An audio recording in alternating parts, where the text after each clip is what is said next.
I want to end here by taking some time to kind of put all this together and discuss all of these ideas and of all these types of reactions in one video.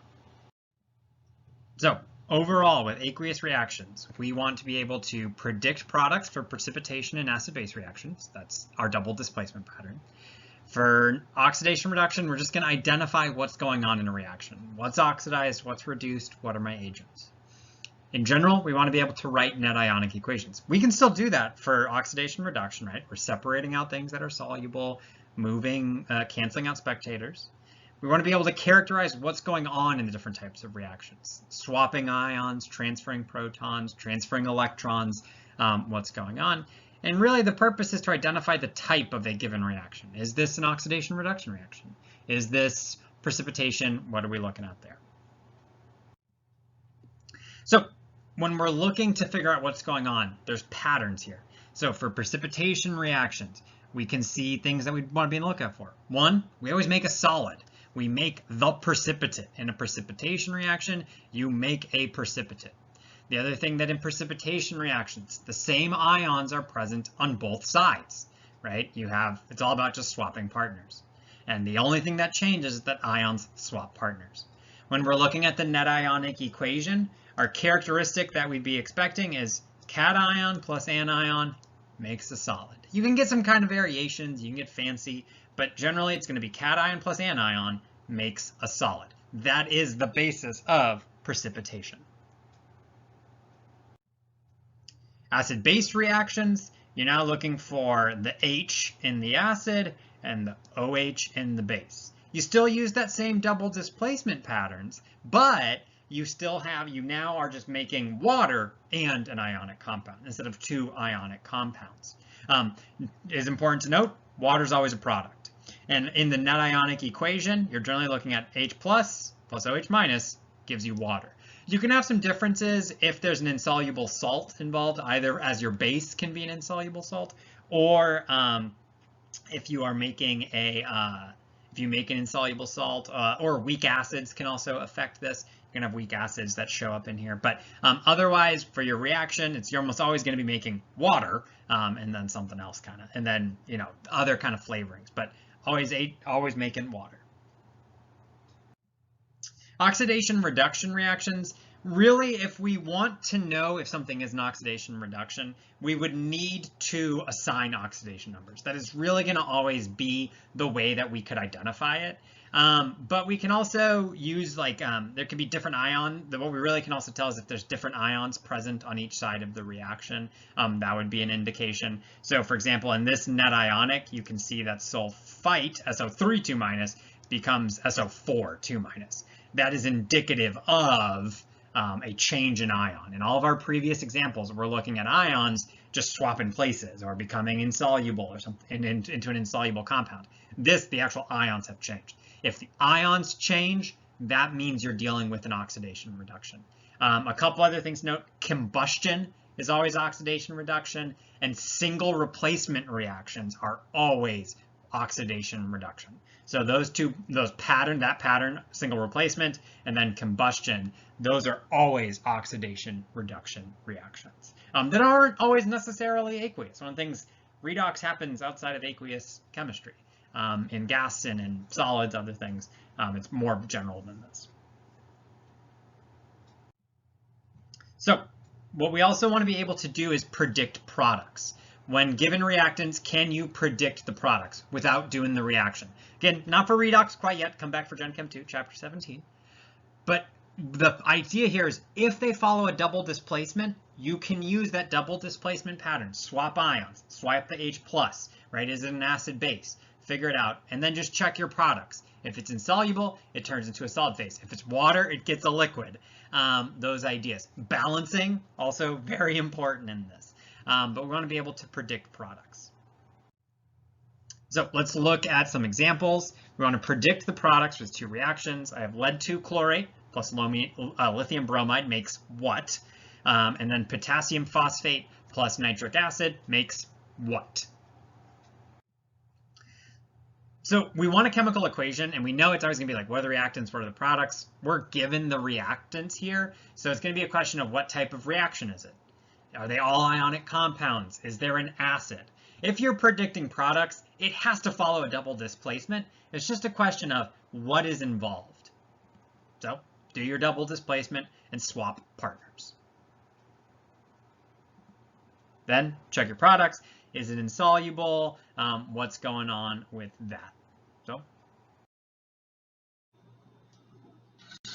let's predict some products. So PB, ClO3 plus LiBr. These are both ionic compounds. PB, lead, is a metal. Li, lithium, also a metal. Whenever we are faced with two ionic compounds, we're going to do our double displacement. So if we want to predict those products, we know that what we're doing is going to be, so I have the PB, chlorate, ClO3 minus, it's polyatomic because it's in those parentheses. If we look it up, it has a charge of -1. I have 2 of them, so that's -2. So lead is lead 2.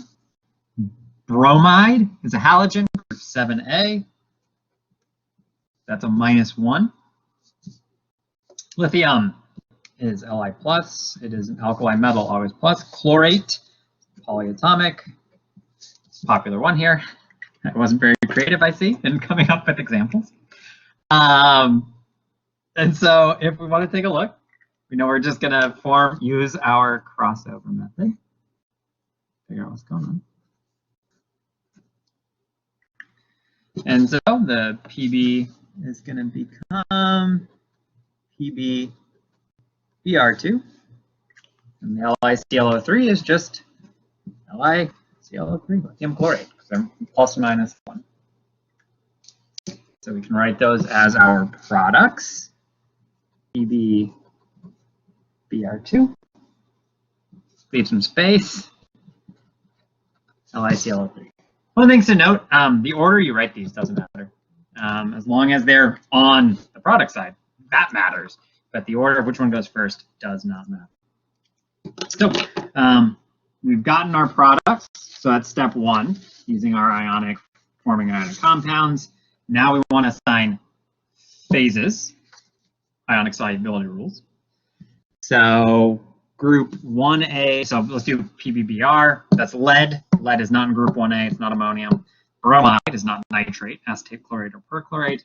Silver, lead, and mercury compounds are insoluble. That thing's a solid because of the lead. So we'll get that out there. This thing is insoluble, and that is, what rule is that? 3. So it's a solid. Lithium chlorate is a bit easier. Rule 1, lithium, soluble. Lithium is an alkali metal, so that is soluble. Oh, I do need to write AQ then.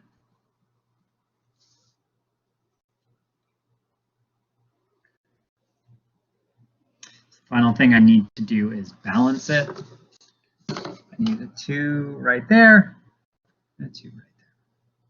So the overall reaction would be PB, ClO3 aqueous plus 2 LiBr aqueous becomes PB Br2 solid plus 2 LiClO3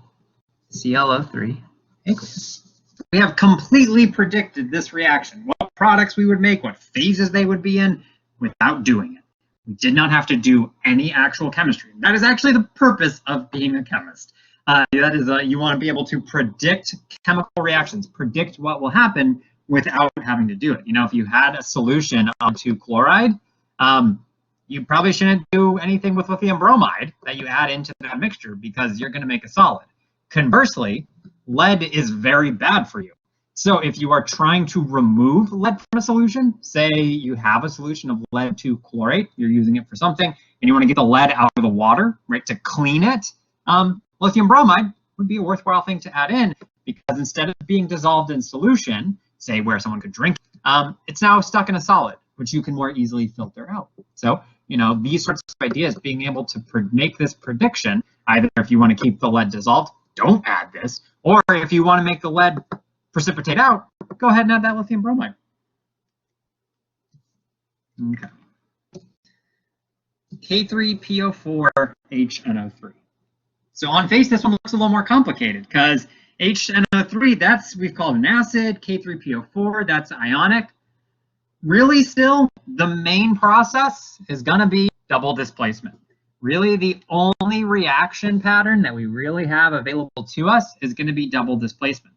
Once we recognize that this is an acid, that HNO3 is an acid, it's going to follow the exact same pattern. It's going to do the same idea.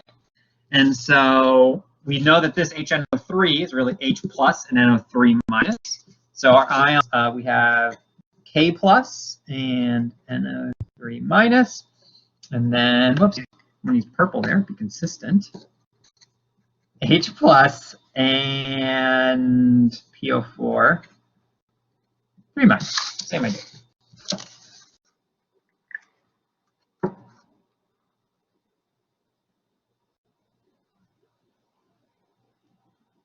So do my crossover. 1 and 1 there, 1 and 3 on that one. So this becomes KNO3, and this becomes H3PO4.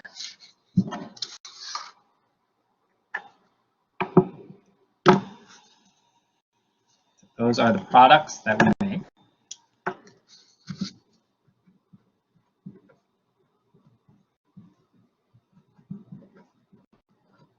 Oh, I guess I kind of jumped the gun on that. Sorry. KNO3 is soluble because of that K plus and because of the nitrate.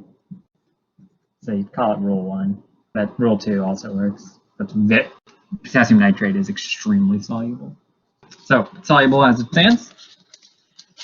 So then H3PO4. So H3PO4, this is a side rule off of our ionic compounds that we just want to learn that this thing is an acid, and that makes it soluble.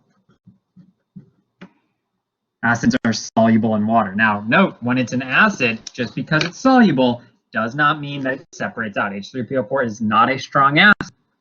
If you were separating it into ions, it won't separate out, but it is going to be soluble in water. All acids are soluble in water. It just would not separate for the purpose of like creating a net ionic. So you would keep it as H3PO4. But it is soluble in water, so it doesn't get the AQ. So I got that. Final step is going to be to balance. We need a 3 there and a 3.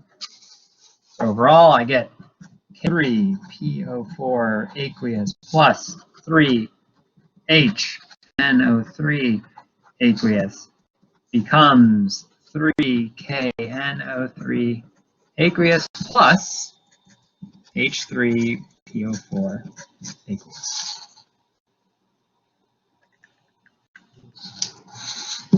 Again, we can make predictions about what's going on, what you want to do in your reaction, what you're going to make, what you're going to produce, all sorts of things. And you can make these predictions without doing the experiment. You can also, all these have come from doing experiments. It's important to note that experiments underlie all these ideas, that you can start to understand and make predictions. And one of the things really put all of this together into a comprehensive understanding of chemical reactivity.